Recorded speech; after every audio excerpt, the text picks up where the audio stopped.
Hey Van Vans, today we're going to actually talk about the most important thing you're going to have to deal with when you're traveling, and that is water. It's one of the things we need to survive, and we're going to talk about how to hook the van up to water or how to fill the van up with water, but we're also going to talk about other options for water. So this is our lifesaver, and we're going to talk a little bit more about that in a minute. So we're going to get right into it and start talking about water. So we're going to start off by getting out our water kit. We have everything in one place. I'm just missing one hose because we went on a short trip. I normally would have two of these hoses. I'll show you what I'm talking about here in a second. So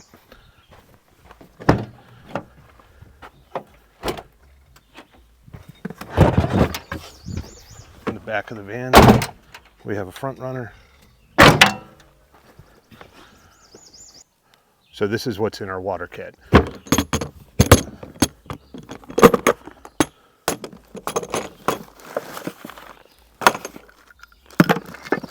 So number one, you're going to want a key. This key, if you look at it, is designed to turn on faucet. So if you get to a faucet and it doesn't have a handle on it, or the locking type that like some businesses will have and stuff, this will enable you to turn it. It's a key to turn basically the faucet on and off. It's just like the handle, but it's designed for that. So you're going to want one of those in case you get somewhere in an emergency and need to get water. This is going to help you out with that. The other thing it's really important to have is one of these. It's called a water bandit. You'll see here. And the way this works is it goes on the end of your hose, and then you can put it over top of a valve that maybe the threads are worn off, or some of them don't have threads at all. And I'll show you in the video right now what that looks like. That's basically your traditional maybe campsite faucet. This will enable you to put that over that, hold it in place, and be able to still get water through your hose versus being limited and not being able to connect to that faucet. So this is a lifesaver as well. So these two things, in my opinion, are really, really important. I'd also encourage one of these guys. This is basically just a hose that goes into your water and then a little shutoff valve so you can turn it on and off. So that goes on the other end of the hose. And then I would encourage two of these hoses. These are a 0G. I got it on Amazon.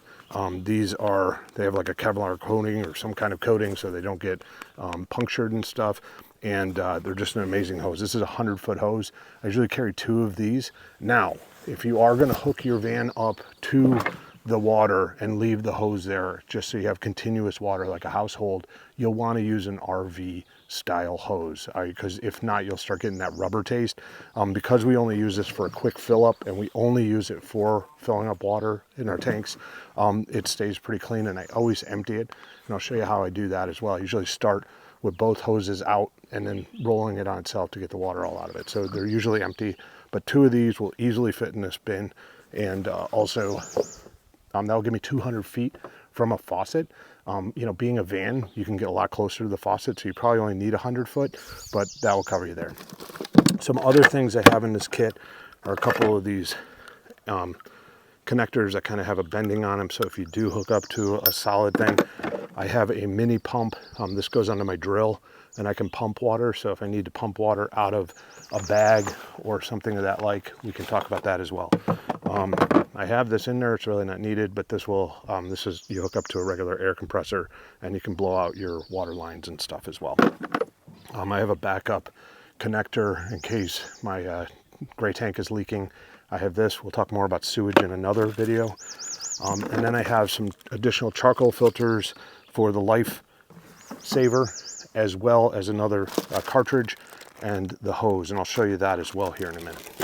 So let's talk about this bag. This bag will carry 60 gallons of water. You need to put it on a flat-ish surface. So this is really in only real big emergencies. Let's say I was camping and my main tank blew or something. I could put this flat on my garage and fill it up and use it for water storage as well. So that'll help you out. Or if you need to get more water to your van, someone else has a pickup truck or another van, you can put it in there, bring it, and then I usually would hook it up to this pump it out of this, and then into the regular system. So let's show you how to hook up and fill your gray tank. Okay, over here at the water faucet, I have my hose. I'm just going to throw it out towards the van, and we're probably going to be This is always the case. This is the reason you need a little bit more hose than you think. We're probably going to be like 2 foot away from being able to fill this up, but we'll see. So basically we're going to hook this piece up to the drain or to the faucet. Now this is where, if this didn't have that type of faucet on there, this is where I put the bandit on, and then one person would hold it onto the bandit onto the faucet, and the other person would fill. But in this case we have a regular connection, so we're going to go ahead and connect it up.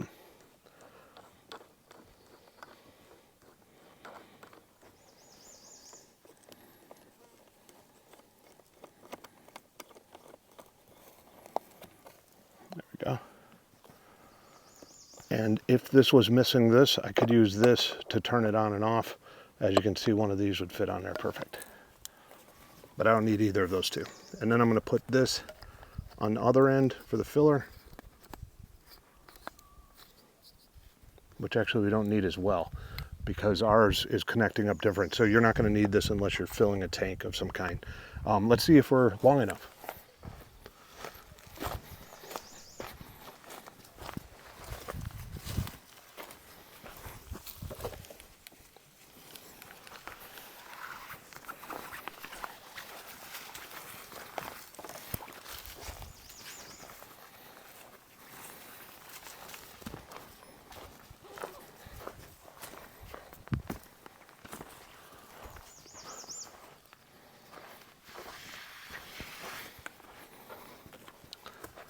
So as you can see, we are 2 foot too short, and that's always the case, and that's the reason you want to have 2 hoses.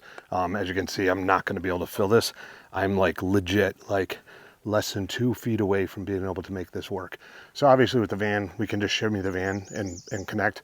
We don't need water right now, so I'm going to actually not fill that with water. But if we were to fill it with water, we would just connect this end of the hose up to this fresh water connection. We're going to connect it in, just hook it up like a hose. I'm going to fill it up. It's got an overflow valve protection, so it'll start dumping water when you've filled it to the max capacity. So once that's filled, the tank is full. The other option, like I said, is if you have an RV hose, which are designed, they're usually white or blue. They're not like your normal garden hose. That's going to connect up to this valve right here. And then that basically has a pressure reducer on it, and it's hooked up as a direct connect to your water system in your actual RV or van. And that would just run continuously. You don't need the pump. With the tank, you're going to need to turn a pump on because you're actually pumping the water from the actual tank. You're not actually using water pressure from the thing. My dog's eating my hose, so that's what I got to stop here. Actually prove that this is puncture proof because my dog just chewed on it, so we probably got 2 holes in the hose as well now. Wow. Thanks for doing that, buddy. So once again, we have city water, which is going to be direct connected. You're going to use the pressure from the water system itself. And then you have a tank that you carry with you that you need to create pressure with a pump. So those are the 2 systems in most RVs. Some vans are going to have the ability to hook up to city. We never use it, so we really wouldn't need that. If we were to build a van, I probably wouldn't even add a connection for the city water. I don't think you need it. But if you have it, that's how those 2 things work. We're now going to talk about the lifesaver. Okay, as we just showed you, we didn't actually fill up the tank because we don't need water. However, if I did have water in this hose, what I would do is I would take it and fold it in half, and I'd put it on high ground, and I would just lay it out like this. And what I would do is I would start at the top, and I'd grab it with my hand like this, and I would just do it like this, and obviously all the water would be coming out of it right now.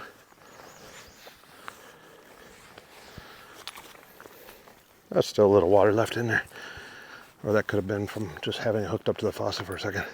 You can see now there's no water in there anymore. And then what I would do, so it doesn't get caught up on itself and connected with itself or in knots, I would take it and connect it together because that will stop it from knotting and everything else. So you don't have to deal with a mess every time. And then you can see how small this is for 100 foot. You need 200 foot. I promise you. You'll be 2 foot off. Hey, so as for your drinking water, you need to have actually fresh water, obviously. Now, there's a few ways you can do it. The way we've done it for many years is we just buy those bigger cartons. They almost look like a little bit smaller than this, and then they have a valve at the bottom, and you can open it and close it, made by Polar Springs or whatever. That works great. It's filtered water. You're safe. We usually bring 3 or 4 of those, and we're good for like a long time. The other way is with the brekkie. You've seen the stainless steel. They are very good as well. We have one of those. They're just a little clumsy to travel with because you have to empty the top out every time. I'm sure there's people that have solutions. I know the Russos actually have it mounted to the wall in their kitchen, but for us, that takes up a lot of kitchen countertop space for the way we kind of use our van. So we chose to go with a Lifesaver. Like I said, we have the brekkie. I don't even know if I'm pronouncing it right, but I think that's how you pronounce it. But it's a stainless steel. They stack on top of each other, super filter water. They're great. They're an amazing system. This is a little bit newer, I think, or maybe around the same time, but it's a great system as well. The way this works is basically you have a super filter here, and it basically, the water filters through this piece right here, and then comes through these little things. So all the water you're going to drink is going to come through these pores. So you know that you're getting only fresh water. So the way the system works is you basically put that there. Now, this will take out any impurities that are going to make you sick or whatever else, but it will leave some of the taste behind potentially. So what you want to do is you also want to get a charcoal filter with this as well, which is this little thing right here. So this little charcoal filter actually just goes after it's filtered just to take any taste out. And it just basically goes into the valve like that. So you just push it down on there, and then that's it. And those you got to replace every like bazillion gallons of water. You know, you're going to kind of know how much water you're using and how often you need to do it. But once you put these two in here, you want to keep both of them wet.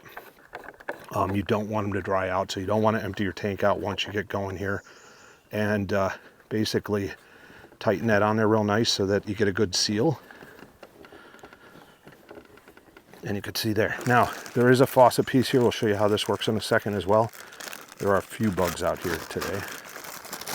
So you can either pour directly out of this, or we can connect this up, which we'll look at in a second. So here's how it works. That stays on there like that all the time. The water that's going into here is coming from a creek, a lake, a hydrant, which we're going to actually fill up with. Now, let me tell you why you're doing that. You want to put the freshest water you can in here, because the fresher the water that goes in here, the less it's going to start clogging your filter. So the more fresh water you can put in here, the better. But you could take that lake water and put it in here and it would be fine, or creek water. So let's go fill this up.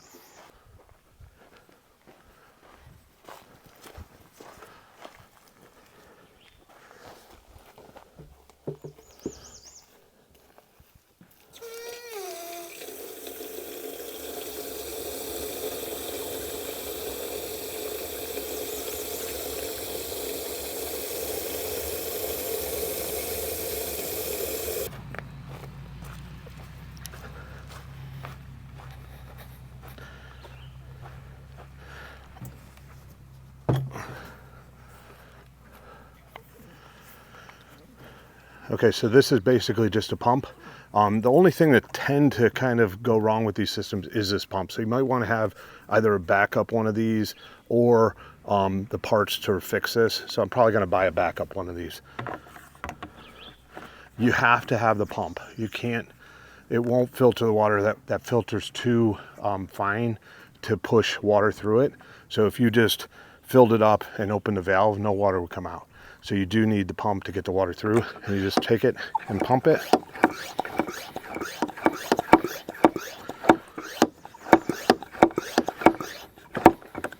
We'll try that. And then you can hang that over top of the table or wherever you're going to be using it, off the back of your van.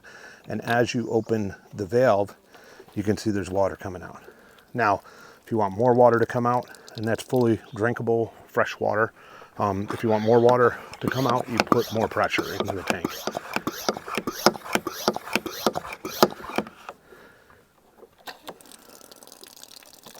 So that's fresh water.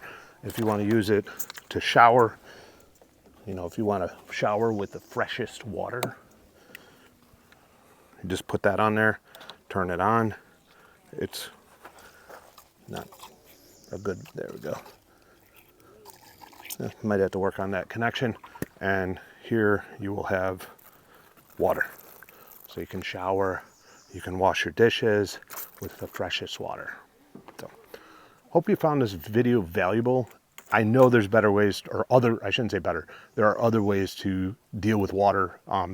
If you have any of those, please share those below, including links and stuff like that, because we're always trying to learn of new products to share with everybody else. Thank you. You want to try some? Gwenny approved. Must be good. Maybe not. Never had to puke my water up before. It was so terrible. But I'm gonna drink more.